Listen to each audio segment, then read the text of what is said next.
no matter what kind of life you live, in the end. What matters is knowing where your heart is and what you want. In the past, I always tried to meet other people's standards of success. It was a fixed routine. And I gradually lost myself in the daily repetition of things.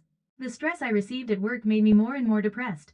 And eventually that depression became a part of my life. But one day, I decided to quit. Because I thought, this can't go on like this. I realized that no matter how successful my career is, there is no true happiness if my heart is in pain. So I decided to just get my life back together, without any medication or over-the-top planning. I was afraid at first. I constantly wondered, but what should I do now? But along the path I found, little by little, I began to regain myself. The new challenge felt different from my previous self. And the challenge gradually eased the weight on my heart. Now there is more to look forward to than to fear. One day, I was walking and thinking, if I can start again, it will be because I had the courage.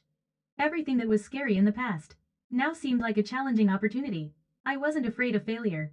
Instead, I felt satisfied that I was getting a little better every day.